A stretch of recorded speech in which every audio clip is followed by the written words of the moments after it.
about to hear is true. Only the names have been changed to protect the innocent. Fatima Cigarettes, best of all long cigarettes, brings you Dragnet.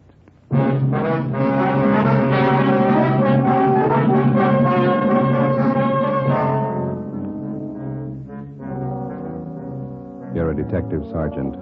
You're assigned to robbery detail. A small bakery shop in your city is held up. A man and his daughter are shot down without reason. Your job, get him. If you want a long cigarette, smoke the best of all long cigarettes. Smoke extra mild Fatima. Yes, Fatima is the king-size cigarette which contains the finest Turkish and domestic tobaccos superbly blended to make it extra mild, to give Fatima a much different, much better flavor and aroma than any other long cigarette. That's why Fatima has more than doubled its smokers coast to coast. Enjoy extra mild Fatima yourself. Best of all, long cigarettes. It's wise to smoke extra mild Fatima. It's wise to smoke extra mild Fatima.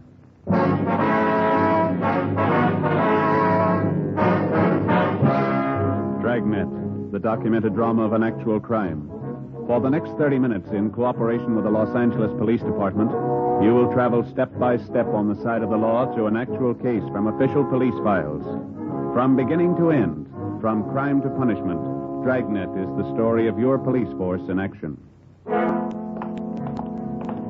was Tuesday, November 3rd. It was chilly in Los Angeles. We were working the night watch out of robbery detail. My partner's Ben Romero. The boss is Captain Ed Walker. My name's Friday. It was 5 minutes to midnight when we got to 318 Silver Avenue, Stendel's bakery shop. Yeah? Romero and Friday, Central Robbery. Hi, I'm Jacobs, Unit 16R. My partner Olson's back there in the shop talking to the owner. You answered the call, did you? Yeah, must have been a crazy man. Shot two of them down, cold blood. There they go in the ambulance now. Shot up pretty bad. Mm-hmm. Who runs the place? Swedish family named Stendal. Father, mother, two daughters. All four of them work in the bakery here. Mm-hmm. They all here at the time of the robbery? Yeah, the hold-up man shot the father and the oldest daughter. The mother and the younger girl are in the back, straight through that door. Okay. Thanks, David. Right, Sergeant. Joe. Huh? On the side of the door here. Looks like a bullet hole. Yeah. Hey, Jacob, Yes, Sergeant. you want to call into the crime lab, ask them to send somebody out? Right. Thank you. Hi. You Olson? That's right. Romero and Friday, Central Robbery. Oh, how are you? These are two of the victims, Mrs. Signey Stendal. The girl's her daughter, name's Jennifer. Any other witnesses? Not so far. Neighborhood around here is pretty deserted this time of night. Hold-up man made a fast getaway. The two people who were shot, what kind of shape are they in? The father, Mr. Stendal, he's got a bullet wound in the right shoulder. Older daughter's a lot worse. Her name's June, 19 years old. Shot 4 or 5 times through the stomach. Mm-hmm. You want to stand by? Right, yeah. Okay. Mrs. Stendal, from robbery detail. Ja, how do you do? How do you do? Jenny, var snäll och se ansiktsplats för herrarna. 2 stolar. Yes, Mama. You will excuse me for not getting up, officer. You don't feel so well. That's perfectly all right, ma'am.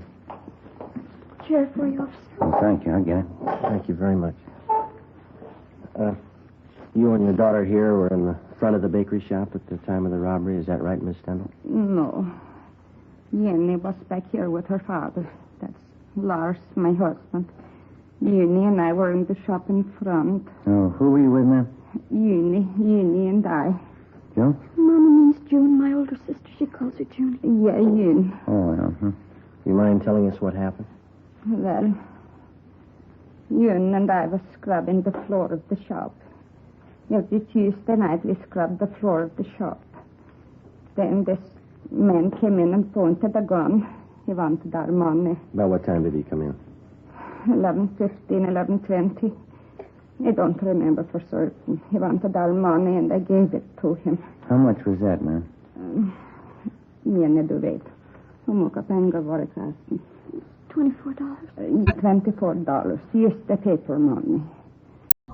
He took it and put it in his pocket. My daughter, she started to cry. The man hit her. She cried some more. Then Lars and Jenny came running from the back. Yes, ma'am. The The man pointed the gun. He made Lars and me and Jenny stand against that wall. But not June. He took hold of her. Jenny, hon fällde dig. Den vägen din mannen. Han var där. June... It was getting fresh with her, Mama. The man tried to get fresh with June officers. June hit him. He tried to drive out the door with... Yeah, June hit him. Hit him good. And he went like that, threw her against the counter and pushed June down. Crazy man. Crazy look. He kicked her. Mm-hmm. Then Lars, my husband, he ran at the man. He heard the gun loud, and Lars fell down. And I screamed. Yeah, Jenny screamed. I turned and I saw the man standing over you. He pointed the gun down at her. Yes, ma'am. Crazy look on him. He kept shooting her 4, maybe 5 times. Jenny screamed. She kept screaming. The man ran out the door. It's all right now, Miss Linda. Had either one of you ever seen this man before? No. Neither did I. Would you know him if you saw him again? Yeah, I think so. I would, officer. I got a good look at him. He was wearing a blue cap like a baseball player wears. Mm-hmm. How'd he get away? Was he on foot or did he have a car? Nobody followed him, but after he left, I heard a car start up down the block, and then it drove away. Do you have anything else to add, Mrs. Stanley? I hope you catch the man. He's bad. Please catch him. Yes, ma'am. We're going to try. Jenny, var snäll att ge mig Nichols ifrån kassan. Yes, Mom.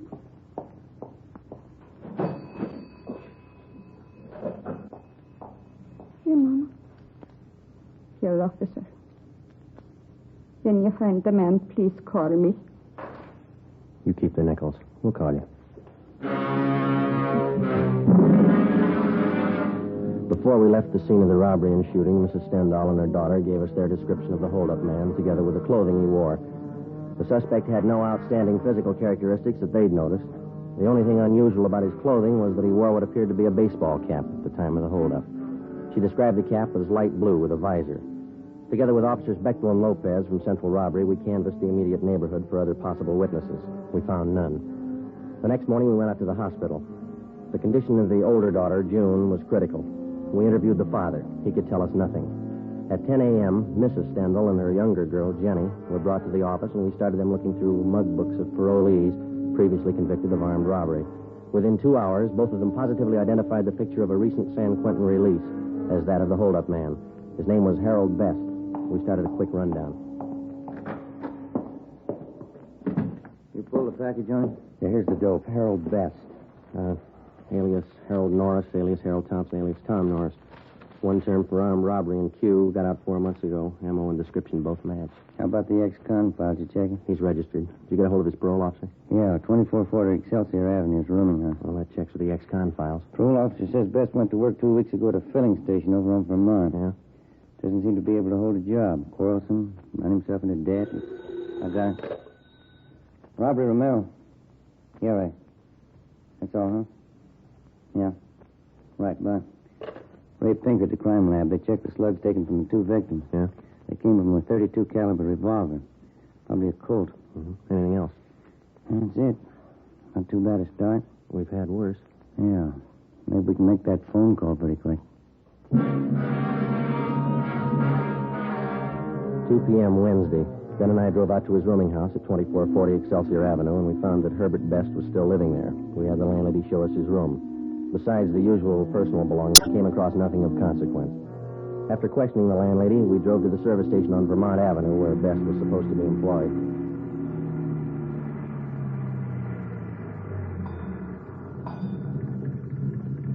I don't see anyone around. Well, there's a fellow there greasing your car in the rack. Oh, yeah.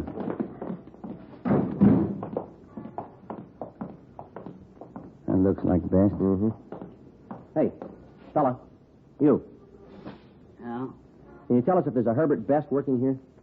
I'm in. Why? Police officers would like to talk to you. Well, matter. Routine investigation. Got a few questions for you. Supposed to have this car greased up a 3:45. What am I supposed to do, please? You or the boss? I'll find him, Joe. You got any heat on you? No. What's it all about? How long is this going to be? Couple minutes. Won't take more than a grease job. Put this thing in shape. Well, we'll wait for you. How'd you find me? That nosy landlady of mine? No, routine channel.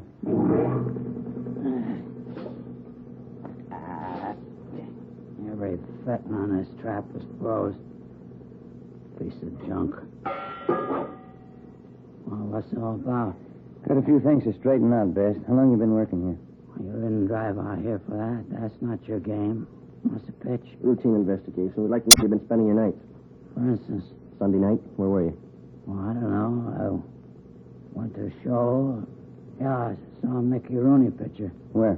Downtown. I had a beer after the show. Come home. How about Monday night? Well, I went home after work. I was pooped. Went to bed early. Can you prove it? Landlady saw me come in, always snooping around. She ought to know if I was there or not. How about last night, Tuesday? Played some cards with a friend of mine, him and his wife, Penny Annie Booker. Where? Their place, it's down on Pico, near the park. You can ask them. What time did you get there? Oh, I'm not sure. About 8 o'clock, I guess. What time did you leave? What's it all about? What time did you leave? Around midnight, yeah. Must have been around midnight. What'd you play with your friend and his wife? Poker. I lost as usual. Took a streetcar home, went to bed. Sure you didn't leave earlier? Of course I'm sure. It was around midnight, I remember. Do you remember? I looked at my watch. Good enough for you? What time did you get home? Well, it takes about a half hour on a trolley. Must have been about 12:30. Did your landlady see you come in? I don't know if she saw me or not. Always snooping around. Probably did. You're not sure? No, of course I'm not sure. She looks for me. I don't look for her. You own a gun, Best? You know better than that, copper. Ex-cons can't have a gun. Your friend and his wife. Now, they're going to back you up if you were playing cards with them till midnight? Why not? I was. Say, there's a boss looking for me. I better let him know I'm here. Just a minute, Best. Yeah? What's that you got in your back pocket there? Huh? In your back pocket, the right one there.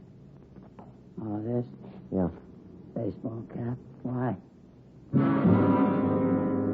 4 p.m. Ben and I checked the suspect's locker at the service station and then drove him back to the office, the interrogation room. We continued questioning him. He denied any knowledge of the holdup and shooting at Stendhal's bakery shop the night before. We asked him again about the friends he was supposed to be playing cards with at the time of the robbery. He told us that they lived over on Pico, but he couldn't remember the address. He volunteered to direct us there, but he said they wouldn't be home. He told us their names were Mr. and Mrs. Clyde Mitchell, and that they were in charge of the food concessions at one of the football stadiums in town. Best was held for suspicion of robbery. That night, we drove out and interviewed the landlady at his boarding house. She knew nothing of Best's whereabouts the previous night. She didn't know what time he left or what time he returned. Ben and I went over his room again. There was no sign of a gun. Friday, 2 p.m. Officers Bechtel and Lopez went out to the hospital to see if Mr. Stendhal and his daughter June could identify Best's mugshot.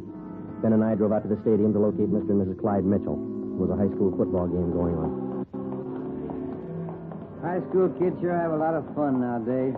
Best years of your life, Joe. You sound like you're 85. Some nights I feel like it. The way those kids turn out for these things, you'd think UFC and Notre Dame were playing. You see the number on that gate over there? Yeah, 23. Is that the number the gatekeeper gave me? Yeah. Must be the Mitchell stand over there. Come on.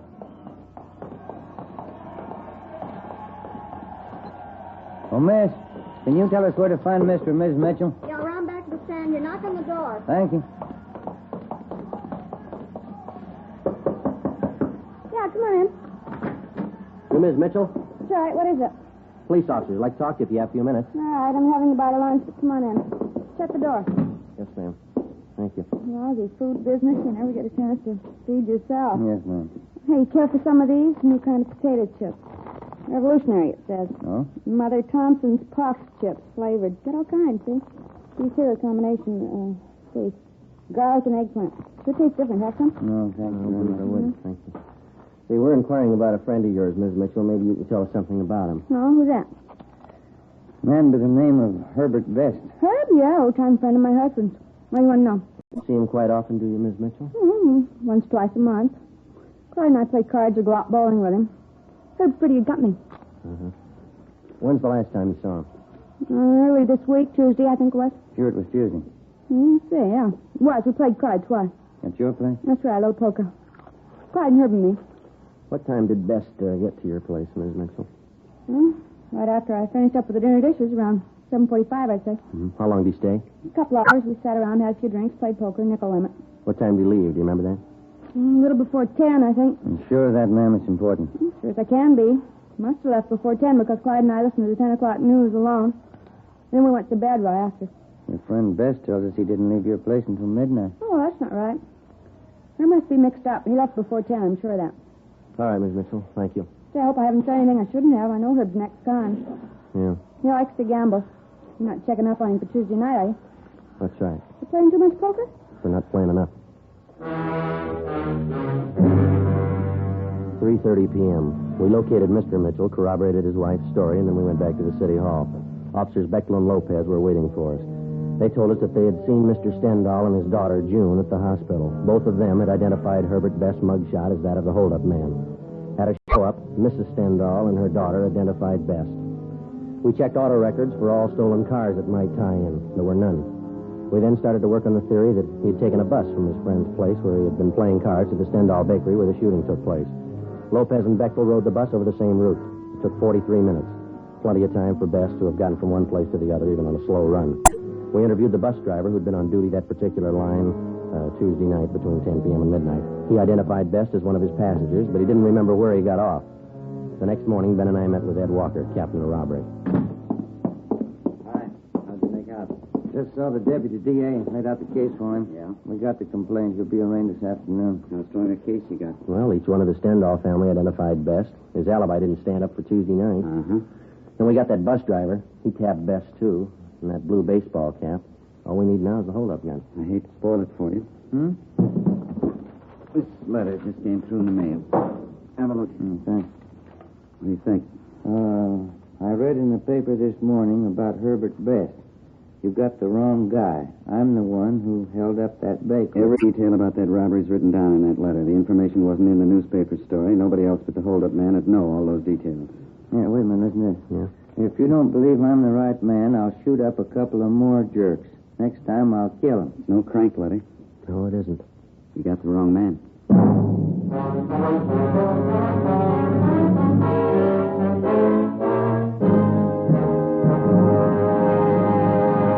You are listening to Dragnet, the case history of a police investigation presented in the public interest by Fatima Cigarettes. If you smoke a long cigarette, it will be in your interest to listen to this case history recorded by a typical Fatima smoker. Hi there. My name is Bab Beckwith. Bab. That's short for Bethany Ann Beckwith. I live in New York City, and I'm a fashion stylist. The other day, at a showing of the new fall styles, I ran out of cigarettes. A friend of mine, a designer, introduced me to the new long Fatima. I really wish someone had told me about them sooner. Fatimas are a lot milder than the cigarettes I've been smoking, and they have a delightful flavor, too.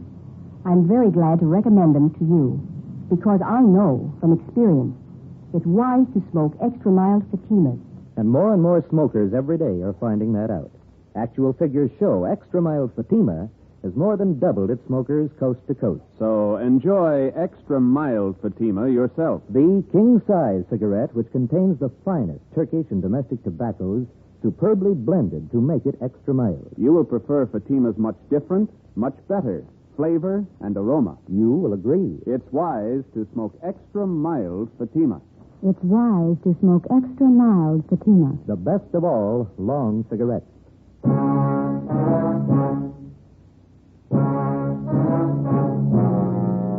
After we received the anonymous letter in the mail confessing to the Stendhal Bakery holdup, we met with the deputy district attorney. We acquainted him with the new facts in the case. That afternoon, the charges against Herbert Best were dropped. We started again at the beginning. 10 a.m. Monday, November 9th. The members of the Stendhal family were again shown mugshots of ex-cons with robbery records. This time they picked out 8 mug shots of known robbery men, each with a marked resemblance to the original suspect, Herbert Best. Together with officers Bechtel and Lopez, we started checking them out. The first 2 days, we tracked down 4 of the 8. All of the 4 were in the clear. 5:15 p.m., we got back to the city hall, the carpool. See any empty spots, Joe? No, but don't park it in any one of the city councilmen's stalls. Yeah, might get sore. Well, why don't you pull up here? Boyd will take care of it. Yeah, okay. That's good right there.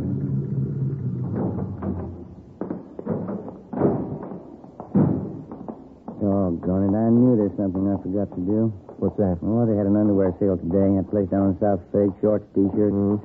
Wife told me to be sure and get down there. Well, there'll be another one. That place has sales all the time, don't they? Only twice a year on underwear. Stuff I've got's not going to last till next time. Friday? Ben? Wait a minute. Came back. Yeah. Hi, Beck. Hi. What up? Yeah. How'd you make out? 2 men we checked were clean. We picked up something 77th Street station. Now, go ahead, Ben. Mm-hmm. Well, watch that elevator door, Joe. Yeah, I'm sorry. Well, what's with 77th Street?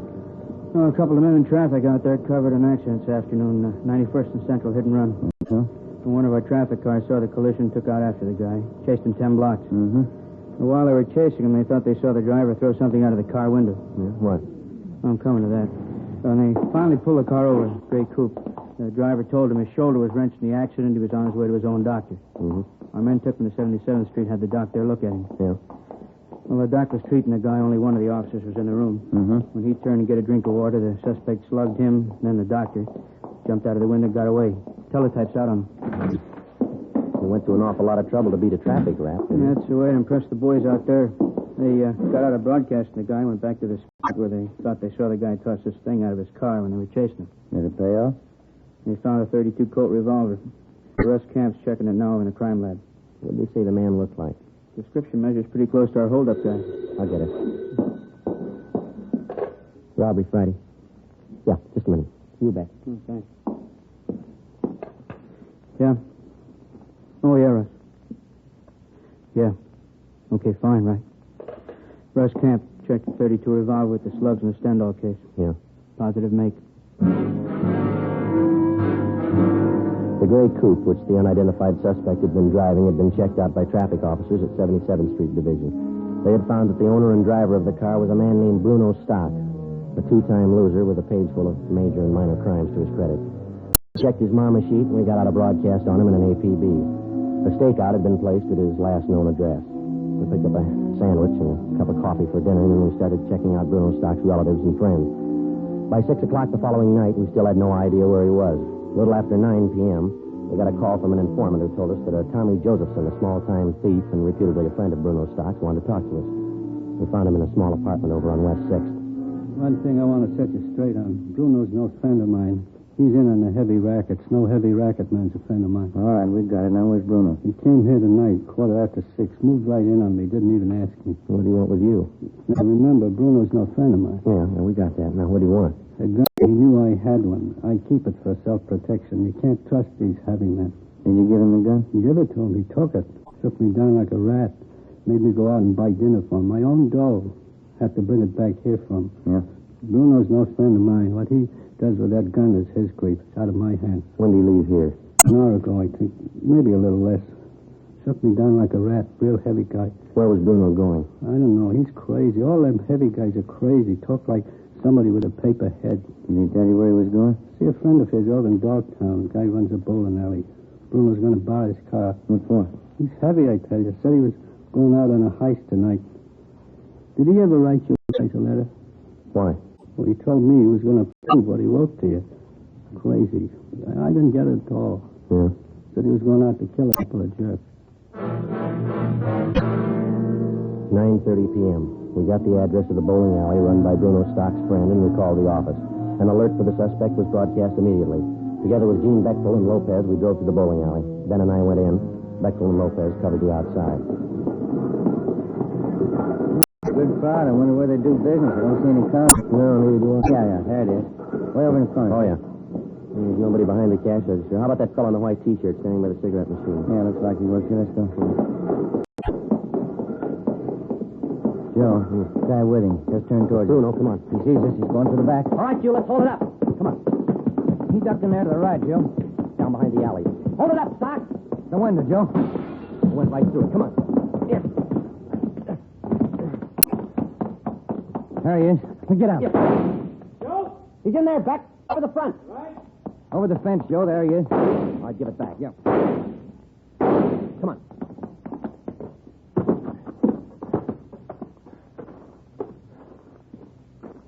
You see? No. He's got to be in the yard someplace. Yeah. Where'd he come from? I can't see. Keep down. Backstairs of that house. There he is. Give it up, Stock. All right, mister. You tag him. Come on.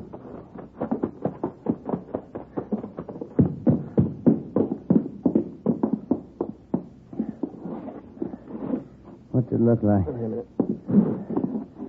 The shoulder wound. You want to shake him down? Yeah. Joe? Ben? You all right? Yeah. Get an ambulance, will you, Beck? Right. I'll throw the cuffs on him. Huh? Yeah.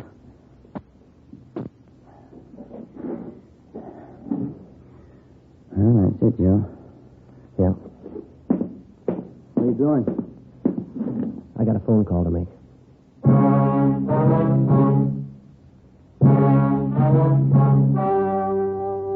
The story you have just heard was true. Only the names were changed to protect the innocent. On February 18th, trial was held in Superior Court, Department 84, City and County of Los Angeles, State of California. In a moment, the results of that trial. And now, here is our star, Jack Webb. Thank you. In the Record Bureau of all Metropolitan Police Departments, there's a special file in which all known criminals are cataloged and cross-indexed according to identifying marks. Marks which help the working detective. And so with the cigarette. The outstanding identifying mark of Fatima is quality. The careful selection and blending of only the finest Turkish and domestic tobaccos to make Fatima extra mild.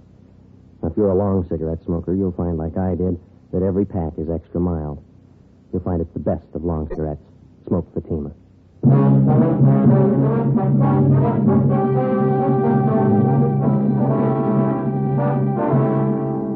Bruno Alfred Stock was tried and convicted of first-degree robbery and assault with intent to commit murder, 2 counts. Because of his prior convictions, he was adjudged an habitual criminal and sentenced to a life imprisonment. He is now serving his term in the state penitentiary.